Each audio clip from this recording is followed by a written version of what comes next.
Perkenalkan, nama saya Irfan Rizky Hutayan dengan NPM 224111153. Di sini saya akan mempresentasikan memimpin perubahan dan inovasi.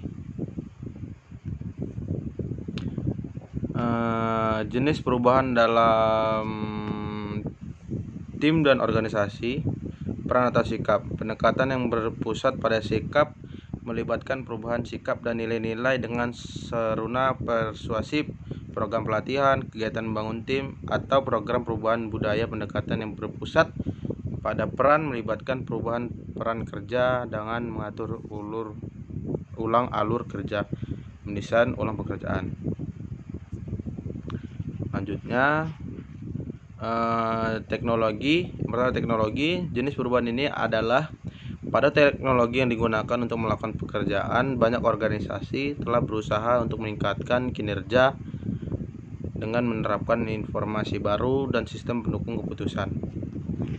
Yang kedua ada strategi. Perubahan dalam strategi kompetitif mungkin memerlukan perubahan yang konsisten pada orang, peran kerja, struktur organisasi, dan teknologi.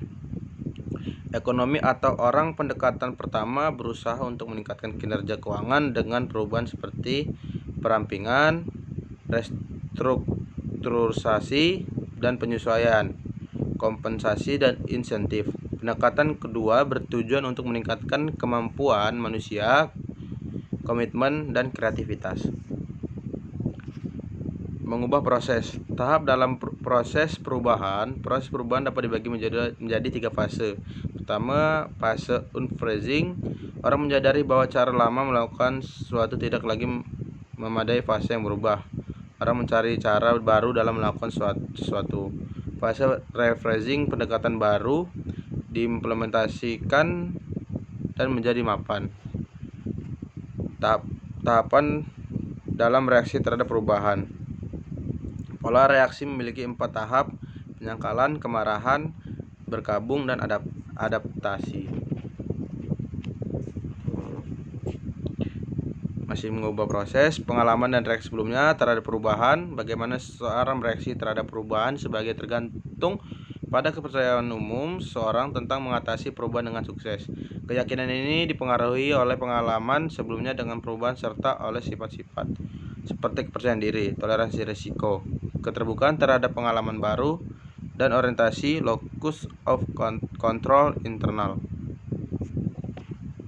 Alasan untuk menerima atau menolak perubahan. Yang pertama, perubahan yang diusulkan tidak diperlukan. Yang kedua, perubahan yang diusulkan tidak layak.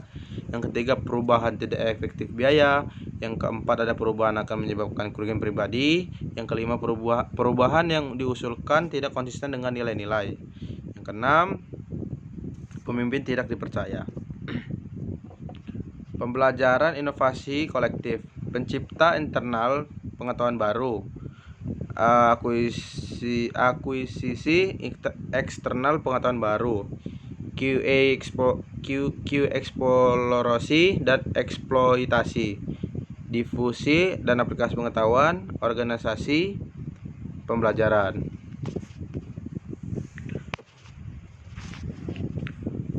Pedoman untuk meningkatkan inovasi. Yang pertama, rekrut orang-orang berbakat dan kreatif dan berdayakan mereka untuk menjadi inovatif. Yang kedua, mendorong apresiasi untuk fleksibilitas dan inovasi. Mendorong dan memfasilitasi pembelajaran oleh individu tim. Bantu orang meningkatkan model mental mereka. Evaluasi ide-ide baru dengan eksperimen skala kecil. Memanfaatkan pembelajaran dari kejutan dan kegagalan. Mendorong dan memfasilitasi berbagai pengetahuan dan ide-ide. Pertahankan pembelajaran masa lalu dan pastikan penggunaan pengetahuan yang relevan secara berkelanjutan. Tetapkan tujuan inovasi dan menghargai perilaku kewirausahaan.